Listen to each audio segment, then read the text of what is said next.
Hello and welcome back to the Healthy Hustlers podcast. Today I'm joined by one of the highest vibing, most incredible people I have had the privilege of meeting, Lexi.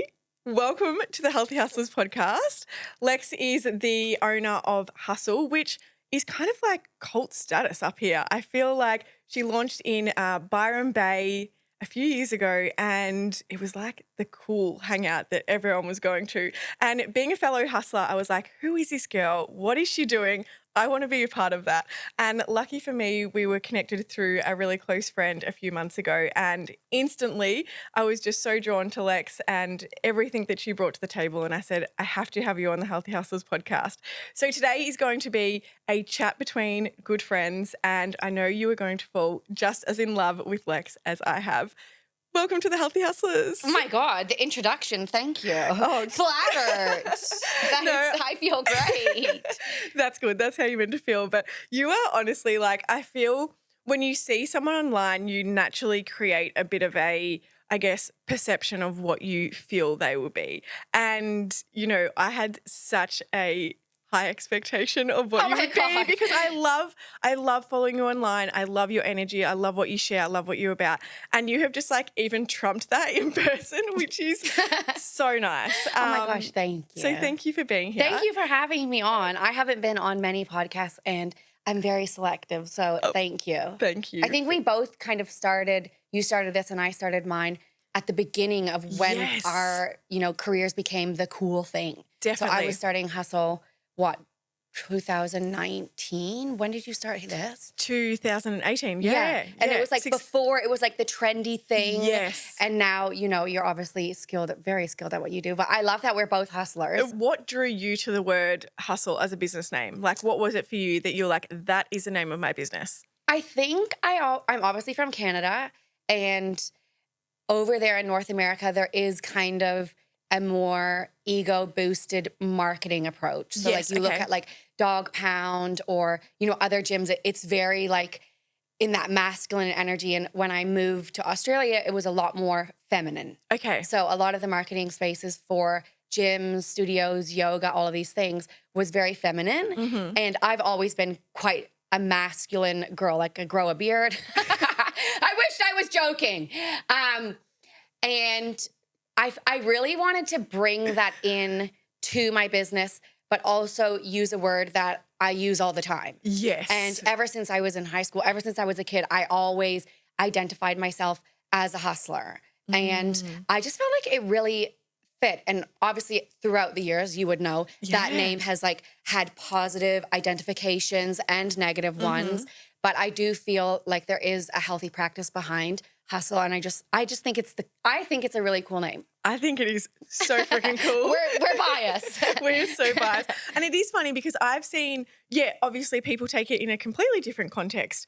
But, I feel like we both have a very similar view on what hustle means. For you personally, how do you look at hustle and like, how do you really embody it?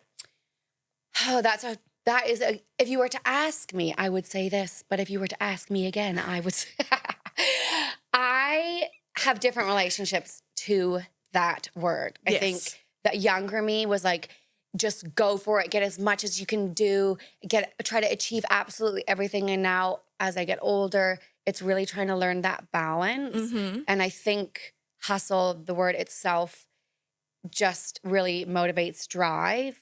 But I think it's hard to balance that. Mm-hmm. So right now, hustle for me is honoring the growth, the hustle, and then also finding a way to balance out the learnings. Mm-hmm. And that's really hard because our culture identifies hustle as just go for it. Like fucking you don't stop, you go, you go, you go. Yes. Which I don't necessarily think is the accurate definition of the word. So how do you inject the balance in your life? Because naturally, like you're a born hustler, like you're a goer, I'm a hustler, you have such a big vision. You take the action. You've created huge success in what you have created. So how do you inject the balance? It's so weird. I was actually talking to someone this morning, which you would find the same.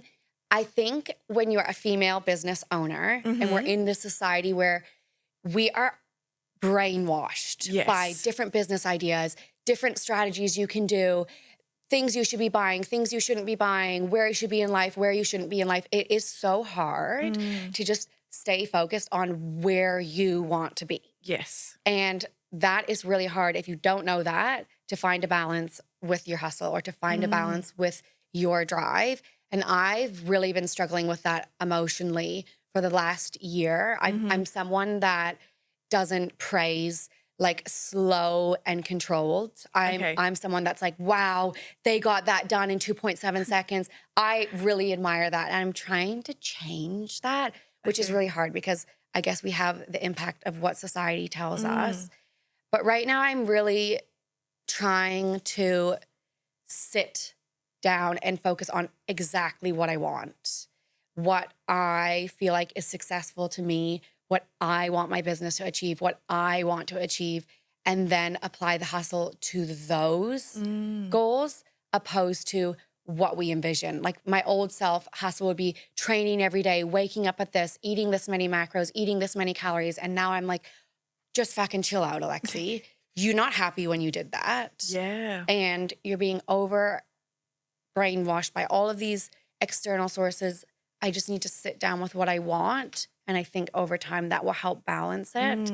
But it's tough out there. It's like you obviously have beautiful awareness though. Do you know what I mean? Like to be able to catch yourself on that and be like, that's what you used to do when you were unhappy. Yeah. Like is beautiful awareness. And so then it's like actually putting that into action and what is it that you want? Wouldn't you feel that as well with this? Like it's so hard because now there's so many people doing different podcasts and they're doing these different ideas and that different idea. And then you're like, I should be doing that. Yes. You just become so overwhelmed. It is so overwhelming. And I think you hit the nail on the head when you said like, there's so many ideas and people moving and it's like, you're constantly looking, thinking, oh, should I be doing that? Should I be doing, am I doing it right? And it's like actually coming back to your center and asking yourself, what is it that I desire? Is actually sometimes more challenging, I think, 100%. than we give it credit for. You know?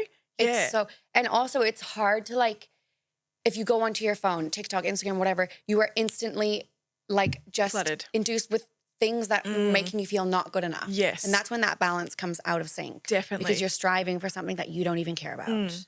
So at the moment where you're trying to, I guess, have that new sense of balance, like what are the bit of practices or rituals? Like how do you actually sit down and figure that out, what it is?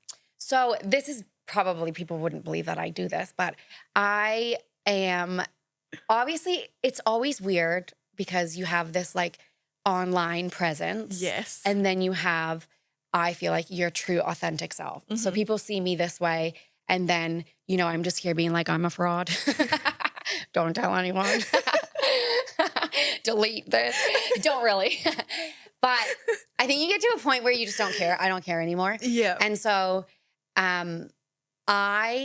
when I feel overwhelmed, there's two responses that I do. I either go like super hyper and overachiever and I try to do all of these ideas. God bless my staff. I'm like a hyper person on the phone. She's sitting over there. First gray hair, hating her life.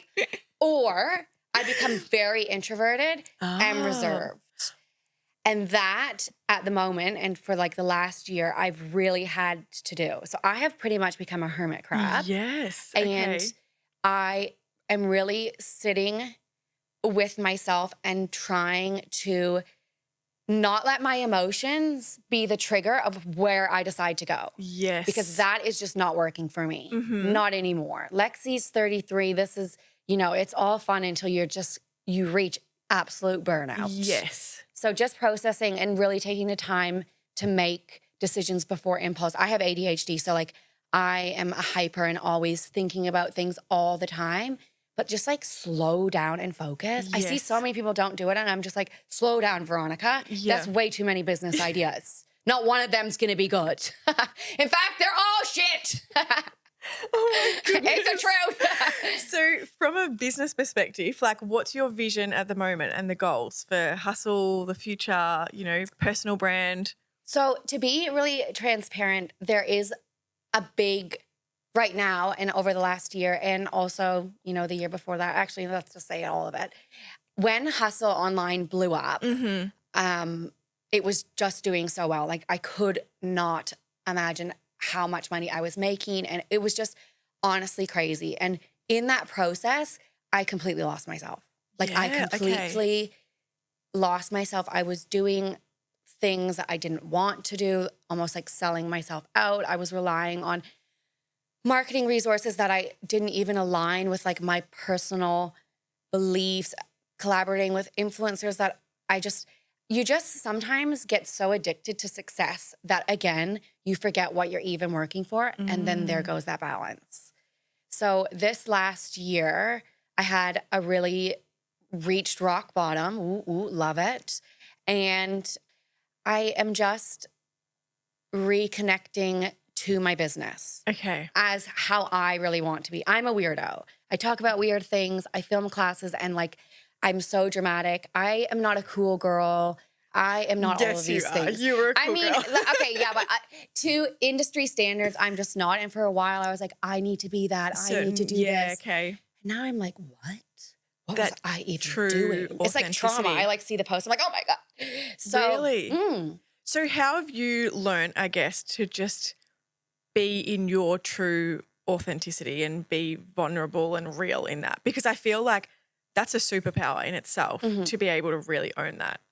I think, and this is something so many people would feel, I'm like at such a small base of the population of influencers and people that feel judged. But I think at the beginning, it's really fun because everyone loves your personality and everyone's, you know, you're almost like this little clown. Yeah. And then all of a sudden you grow. Yes. And people start seeing everything and they're loving you. And then that's when the judgment comes. And then you're kind of like, oh, I can't actually fully be myself. Yeah. And, you know, they don't think this is funny anymore or these things. And then again, you lose sight of actually who you are. The way I was brought up, me, my sister, my brother, we're all weirdos. Have you seen my brother? What does that mean to you though? Like weirdos? Like how would you define? Weird. Loud, obnoxious, just weird. And ever since we grew up, Mom let us just be whoever we wanted to be. I love that. Like, yeah, you say that. When I was growing, I wasn't allowed to shave my legs, use a cell phone, wear makeup until I was 16. I was waxing my legs with duct tape. Wow. Grim. And so I always had like a very clear idea of who I was. That's never been a thing, but there's definitely been moments where I've lost sight of that. And now I'm really coming back to that. Into that. Yeah. I love that you are coming. And do you know what? Sometimes that is just a period, like you're 33 now. Like that's an evolution in itself to come back to that. Do you know what I mean? 100%. Because at 25, 26, 27, we are more influenced by the outside world, what society thinks. And then, you know, that 29, 30, 31 transition can be really beautiful of like coming back into you and who you're here to be and like owning that more. 100%. How do you feel like you step into your power on a day-to-day level, that you are that, you know, true expression of yourself? Well, I pretty much stay at home for a good 8 hours and I only go out for an hour. Wished I was joking. I'm actually a really introverted person. Yes, I remember you saying that to me. That you're people really... don't believe it, but I am very introverted. I love being at home. I'm a Taurus. Like, we are the laziest star sign. I identify as sloth. And so, you know, you see me for this bit, and I hate like when people are like, oh my God, I wish I had as much energy as you and I wish I was this bubbly and I was this happy. Babe, you see me for 10% of the day. Yes. This morning, complete different. Yeah. My outfit I wanted to wear is still in the dryer because I got the times wrong. Really, it's I love it. Hey, the time is fair. We're in like daylight savings and then non-daylight savings. It's weird. It's like, so, what and is the time hour difference really makes things not good. So strange. Because you're on the Gold Coast, aren't you? Moved to the Gold Coast. Yeah. Operating off Gold Coast time. Yes. Good gosh. Okay. Yeah. And the business is in Gold, so everyth's Gold Coast time. Yes. But then we're recording in Tweed Heads. Yeah, which is so confusing. Wax everyone out. But we figured it out. We got there in the end. How do you work on your goals? Like, you obviously are an ambitious person. How do you figure out what the goal is and actually achieving the goal? This is something I actually am so privileged to have been brought up doing. Okay. My mom is very spiritual, and so is my dad. Yeah. And she taught us to manifest when we were like super young, 6, 7. I was like fully trained in transcendental meditation and was able to teach it at the age of 12. So I have like definitely a woo-woo upbringing. That's amazing. Yeah, I feel so. I mean, at the time, it wasn't. I was bullied and I was a weirdo and with my hairy legs and all this stuff. You waxed Now with it's duct great. tape. Yeah, with duct tape. Dad's like, what's going on here? But now I think I'm a very visual and a very emotional person. So obviously, like manifesting and goal setting has become a trend. Yes. And I think there's so many resources of how to do this and how to do that. But for me, I really identify what I want to achieve in the physical. So, you know, I love money, I love nice cars, I love these things and all those. But at the end of the day, the emotional attachment to that is freedom for me. Okay. And so I will figure out from a physical aspect or an ego aspect what I want to manifest. And then I will figure out what the motion is around that. So freedom or, you know, family, these kinds of things, abundance. And then I will create a goal based around that. Wow. So, you know, say I want to, I've always had this goal. I will achieve it at 35 to be financially secure. And I can work if I want to. I don't have to work if I don't want to. And not to work for the rest of your life kind of thing? Or what's the, like, when you say financially secure, you mean as in like you wouldn't have to work again? Okay. Yeah. I wouldn't have to work. If I wanted to, I could. If I didn't want to, I wouldn't have to. So completely stable off of passive earnings. From investments. 35. Yeah, 2 years. Let's fucking go. Wow. Healthy hustlers. Pause the episode. We've got work to do. And so for me, obviously, I've had that goal since I was 26, I think.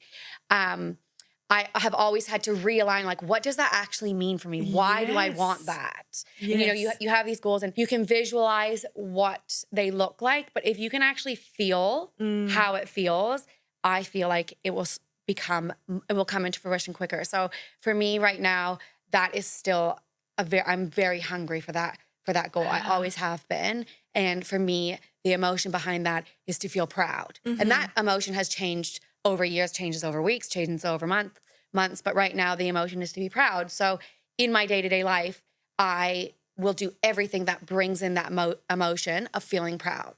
Because if you are giving out a frequency, you will bring back in that frequency. And that frequency and that goal right now identifies as being proud. Like I just will be so fucking proud of myself. So I'm just doing everything that replicates that. And that's how I was brought up. You know, if you want to be doing X, Y, and Z, do something that makes you feel like you've already got it. So that is something that your mum literally kind of like ingrained and instilled in you from a really young age. Yeah, we had like this book. How phenomenal. I know. Good job, Mom. Yeah. She was cool before she knew it.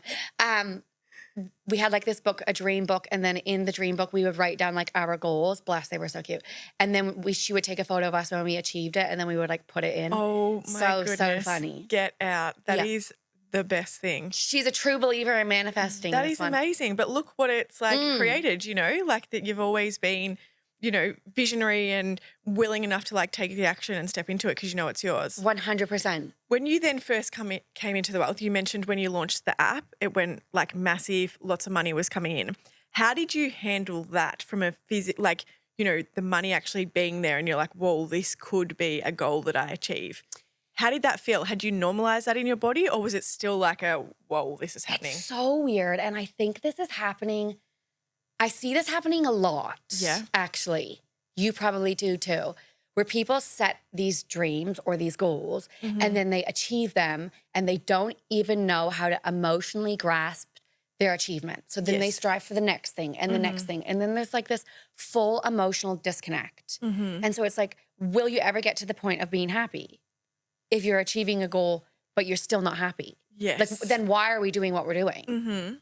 And when that happened during COVID, I, have always worked really hard and I never had like a massive return in finances. And that's the first time that I was just like, holy shit, this is crazy. But it's so funny.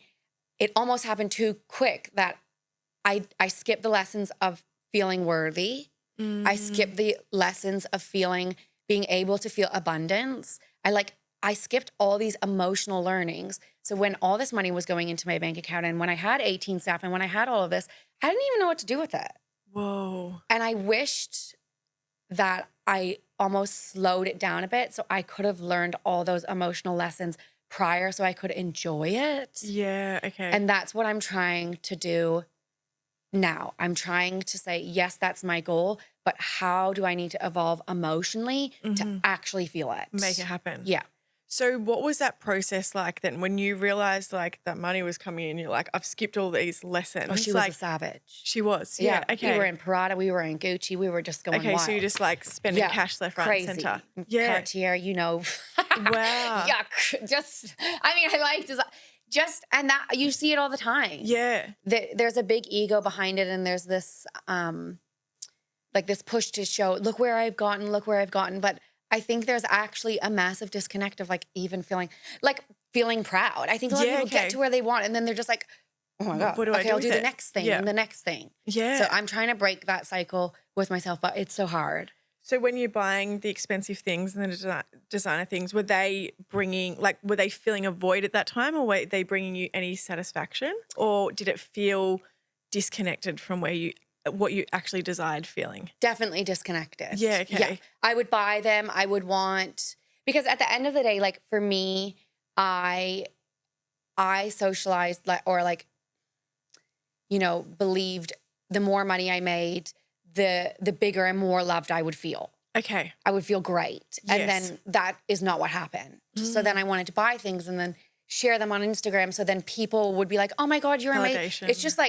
It's just a toxic cycle. And I didn't grow up like that. And I think that's normal when you do well in business to, kind of go down this rabbit hole. And we're constantly brainwashed by it. Like look at Instagram, look at TikTok. You see all these people doing really well in business and you all of a sudden forget what it means to be doing really well yourself. Yes. But I had to learn all of that. I was going to say, it's a lesson in itself. So how did you catch yourself and then, I guess, realign that focus so that you were more in alignment with what you wanted, like what you actually wanted out of the wealth? I pretty much got to a point where I couldn't stand myself, hated myself, and then here we are. Whoa. Yeah, okay. Did that get a bit deep? I did. I really got to a point where I was like, yuck, Alexi. Yeah, okay. Ew.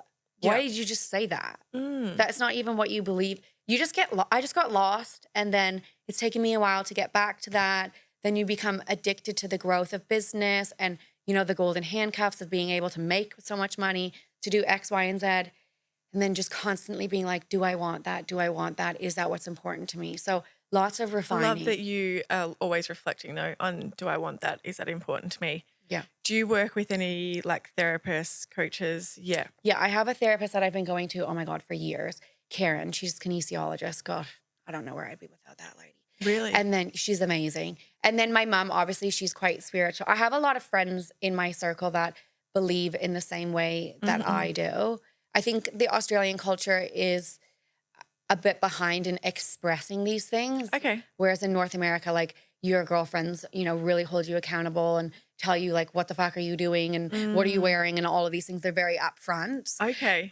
So did you have people call you out during that time? When I was doing, 100%. Okay. Yeah. Wow. And I think that is, at the end of the day, if you want to evolve and if you want to grow, having someone close to you call you out is the best thing. Yes. It's just like, oh my God, you're actually right. Screw you, but you're right. Yes. Yeah. And so how have you created that now you're living here in Australia? I know you've got like a beautiful circle of people around you here, but how did you create that same, I guess, circle that would still hold you, to that same standard? We don't have it. Lexi's a loner looking for friends. Oh, hey, babe, what are you talking about? I'm not going to lie. I was like, oh my God, you have the best group. No, loner. I'm very selective with who I hang out with.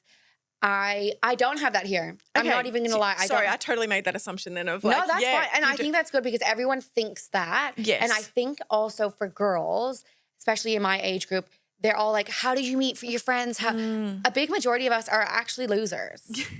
We are. We're loners. We don't have, maybe have three. I have three really close friends. Yes. It's not this big group where we're going and having brunches. And yes, that's lonely. And you see on Instagram and you see on the movies that everyone has these big groups of friends. It's okay. Yeah. You don't have to have that. Yeah. So totally. I have a small circle here of people that I truly just love and really, really fill me up. But nowhere near as big as my circle back at home. And it's just a different culture. Yes. Yeah. Okay. And so how do you reconnect with your friends back home? Like, I know you travel over there a bit, but is it like, daily communication? How do you make sure you're kind of still getting that? We just have like a group chat. I mean, thank Okay. God for social media. Yeah, totally. Group chat, you know, we all just like update people, our friends on, you know, things, send selfies, dick pics, whatever you want.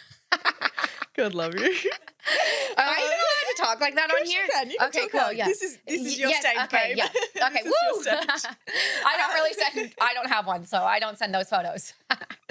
I know I told you we were going to start the conversation like this, but I really want to go here because I feel like, you know, Matt, you've spoken about manifesting dream relationships, healthy dream relationships is, you know, an important thing to a lot of people. And, you know, I know that you've been through relationship challenges as well, where maybe past relationships weren't healthy, weren't serving you, maybe stunting growth.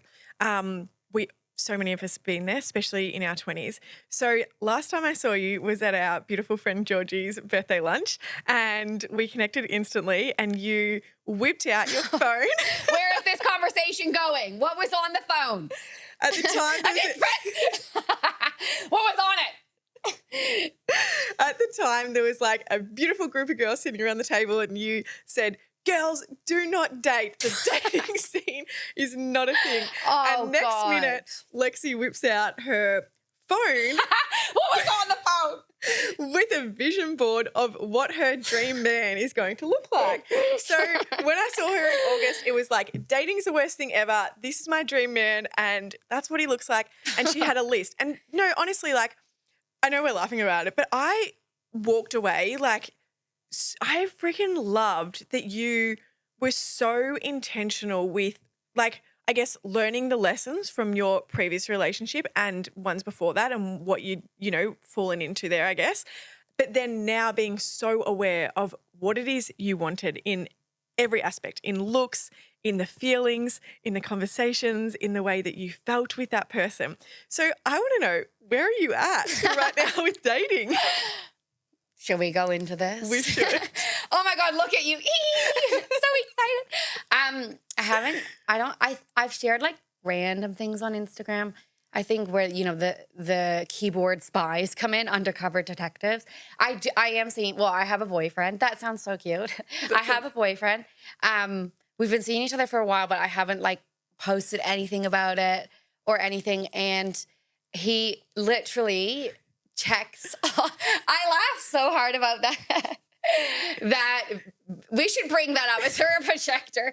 He literally checks all of those boxes. When I tell you the man came out of the woodwork, I don't know where he came from. Wow. Like at a point also, again, where I was like, I'm so, you know, you met me. I was like, so like, I don't want to meet anyone. I am just, girls, run. This is grim.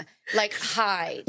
But because I was like so clear. And also I've never had any shame in my dreams. Yes. Okay. Like I've never had any shame. I'm always really happy to like, you know, tell people I want to be financially free at 35. And I can instantly see in their face, they're thinking, one, how, and two, fuck you. But I just don't care. If you're not laughing at my dream, then obviously my dream wasn't big enough. Yeah, I love and that. the same thing with this boyfriend. Like, I want to show you what this looks like, because if you see this, then the energy goes out to the universe of this.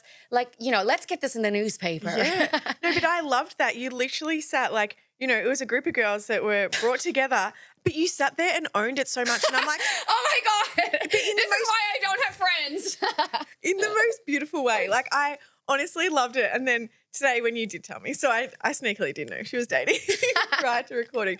But I just feel like there was such intention behind who it was that you wanted to meet. And you were so clear on that. And I think that says so much about, you know, we talk all the time on this podcast about manifestation, and you've already tapped into it so beautifully around how you really, you know, harness the feeling and bring that into your daily life. And now you've done it not only in a business context, but you're also doing it from a perspective of relationships. Yeah.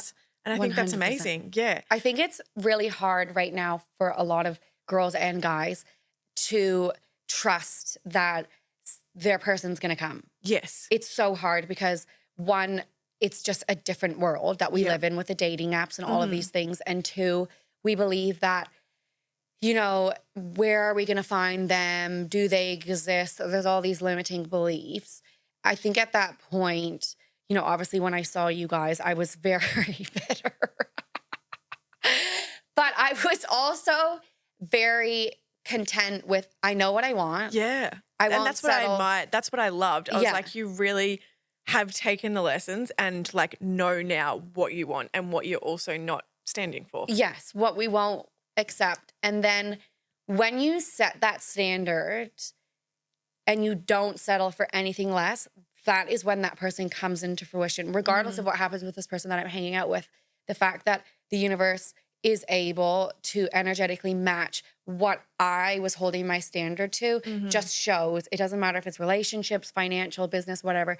If you do not stray and think, oh, maybe this or maybe that, or maybe I'll get that because that person's posting that on Instagram or XY. If you just stay clear on what you want, it will always come to fruition. But you just have to stay clear. It's so hard to stay clear these days. It is. It really, truly is. Like the other day I woke up, I was like, I want a Lamborghini. I literally was like, I want hair extensions. What?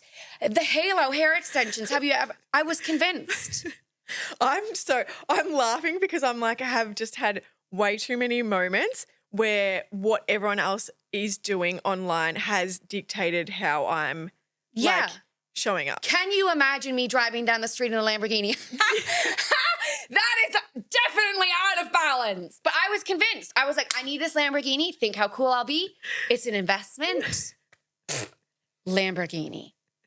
You are hilarious. I love that. But I just love that your awareness is there that too for like the fact that that's Look, if I get a Lamborghini, we can circle back here. But we can get, yes. I love that. So back to your like manifesting this healthy, beautiful relationship where you feel emotionally secure and safe. What were kind of some of the, you don't have to go into obviously like too much detail, but I mean, what was a bit of the process of becoming really clear? Because I know so many people will get a lot out of this who are manifesting those really healthy, abundant relationships. And it can be from a friendship level or a romantic level. But what was the like little things that you put out to the universe? You had the vision board that you showed me with like exactly very what thorough. the man I honestly had like photos of tattoos, the hairline. When I tell you I got clear, I got really clear. Hats backwards. Yeah, hats backwards. Photos of like boys and girls kissing like the way I wanted him to grab me, like literally the most clear. Songs we wanted to play. Wow. It's just a lot of time goes into Pinterest.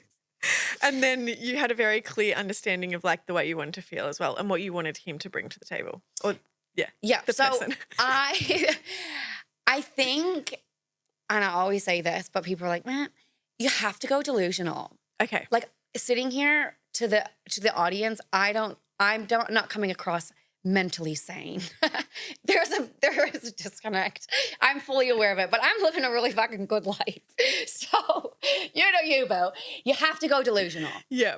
Okay. You have to go delusional, and you just have to believe. You honestly have to believe that whatever you want, whatever it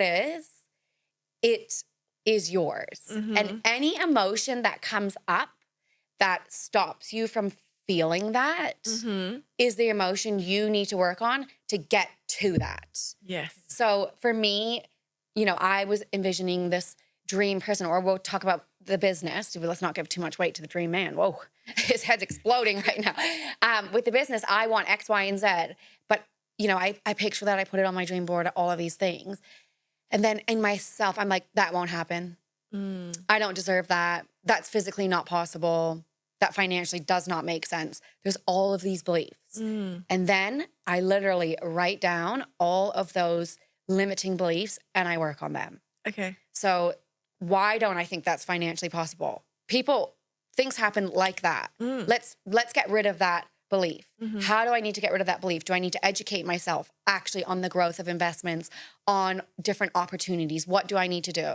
Do I need to sit down with that because I didn't grow up with money and I have a pain around that? Next one, like just mentally feeling not good enough. Why don't I feel good enough? Yeah. So breaking down all the emotions that I feel when I say that goal out loud. And so many people don't want to say their goals out loud because they're going to be judged. You're only going to be judged if you 100% don't believe your goal. Yeah, if you really believe in it and you think it's going to happen, people are going to think you're crazy. But then, you know what? In a couple of years, they're going to ask you how you did it. Yeah. And you can just say, look, I knew you judged me 3 years ago, but here we are. Here we are. Yeah.